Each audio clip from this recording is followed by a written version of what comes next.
didn't work so well. Hey everybody, I'm the Bat Otter, and I'm back with the next episode, the next chapter of Thus Spoke Rohan Kishibe. We just went over Mutsukabe Hill, and obviously the undertone is, it's a simple story. Rohan explains it all at the end. There's some horror aspects to it, and it all wraps up in a nice little bow with your classic Iraqi twist. So the next one is another one of my favorites, Millionaire Village. Compared to Mutsukabe Hill, I definitely like this one more. I like the editor, I like Rohan, I like the premise of the spirits of the mountain that we'll get into here in a second. And I also like the artwork here best out of the other ones in the story. So without further ado, let's get into it. So it starts off as they all do. Rohan's doing something to make his character very unique, meeting with the editor, and the editor is not necessarily clueless, but just doesn't care what Rohan is saying. Rohan says, yeah, I want to do something about this. And she's like, hey, instead of doing it about a solar eclipse, what if you drew it about a remote mountain villa? And we see the subtle irritation that Rohan gets whenever he twitches a little bit. And he's like, hey, wait a minute. What?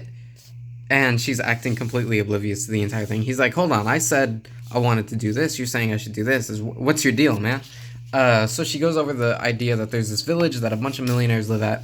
She wants to buy it because everybody who bought it at the age of 25 then went on to become a multimillionaire, a multi-billionaire, like some big deal in the financial world. She's 25. She wants to go check it out because it seems like a really interesting premise for a manga. You get it? Araki's funny. He always does that. And he can do that with somebody like Rohan. It's like, hey, Rohan, wouldn't this be an interesting manga idea? As he's making a manga about it. You always gotta love the way that Araki can insert different ideas like that. So naturally, they go to check out the village. But as they're hiking into this desolate area in the mountains, she sets up the rest of the story by saying, proper manners are very important. She says, when do you take off your jacket? Whenever you enter the house, at what point? Stuff like that. And he's like, it's a trick question. You take it off before you enter the house so that way no mud gets anywhere. And she's lecturing him about manners.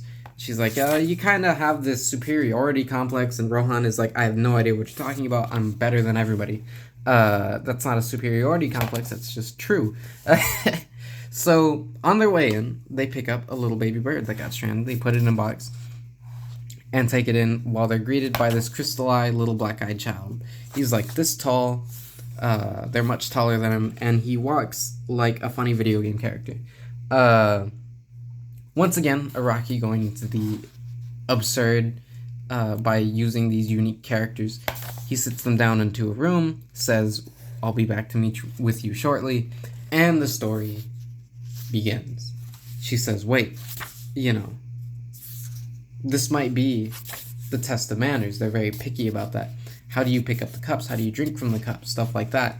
So they drink from the cups very specifically, and without a warning, he comes in. He says, I regret to inform you that the seller of the land will not be meeting with you today. He says, you have violated all of these rules already. You've sat at the host's seat. Apparently, you have to sit at these two seats on your way in. You have put your fingers through the mug hole, right? Which is apparently a complete disaster. And you stepped on the tatami lines on the ground, which is also absolutely terrible, unacceptable. And you can see her step on the lines on the mat earlier in the story as she walks into the room. There, right there, as you can see. So, boom, already strike one. Strike two was the mugs. Strike three was where they sat. So, of course, they're mad at them for violating the rules. That's the whole premise, right? And all of a sudden, weird things start to happen whenever she begs for a redo. She says, I can redo it, just give me another try. She gets a phone call. Her mother and her boyfriend died in a car accident because her mom had a heart attack while she was driving. And I laughed at that.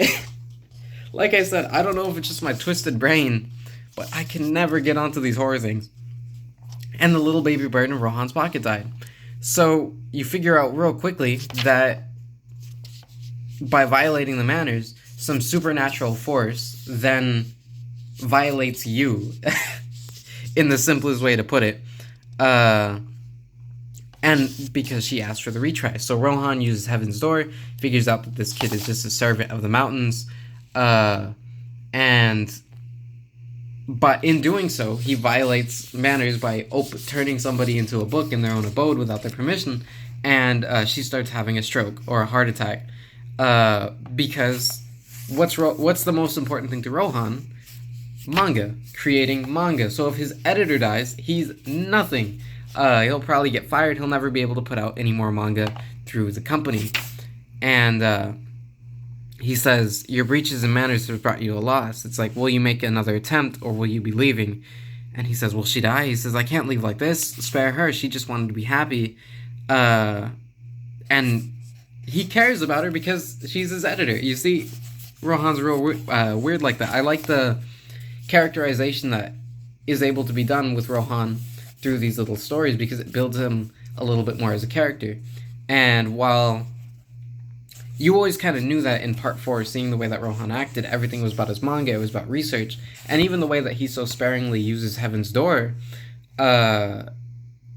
you see that at the end of the day, it's one of those simple premise characters where he cares about creating manga, and that's it. That's all he cares about. He'll go to absurd lengths to create manga, and this shows off in the character. It's once again, you get a very simple premise for a character, and you throw them into various different situations just to see how they react to it. And that is how you get interesting stories. And these one-shots are a good example of that. So the kid lays out a corn cob right in front of him and says, what's the proper way to eat corn? And Rohan, in his confidence, says, with your hands, and he sticks his hands out very dramatically and takes a bite of the corn. And he says, oh yeah, look where you're stepping. Oh wait, you can't because I blinded you. And the kid's stepping all over the Tatami lines, and completely making a fool out of himself. And he says, it's give or take. You violate manners, I get something back. So he saves the day by making the kid blind. Turns out the car crash was fake. Nobody actually died. Everybody was happy in the end, and they got out of there never to return ever again. Even the baby bird got saved. So yeah, that was Mutsugabi Hill, Millionaire Village. I enjoyed it. I think it was one of the more tense stories that Araki has, just because people died. Like, stuff was actually going down. There were these the mountain gods that were really upset at them for violating the man. That's really funny how the trees care about how you pick up your tea.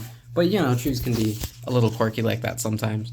And just the unsettling nature that they're alone in this large facility, being watched by some greater force that has this pull over their lives, and how things magically start going wrong, right? The heart attack, the car wreck, the bird being eaten by bugs, the editor suddenly having a stroke or a heart attack.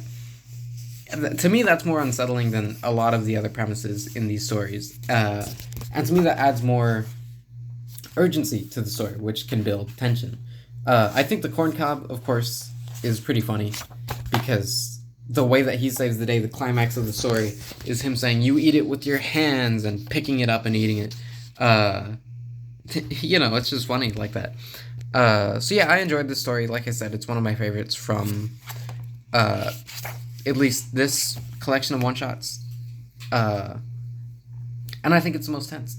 So yeah, be sure to like, comment, subscribe. Tell me what you guys think of these stories. And yeah, that's it. I'll see you guys later.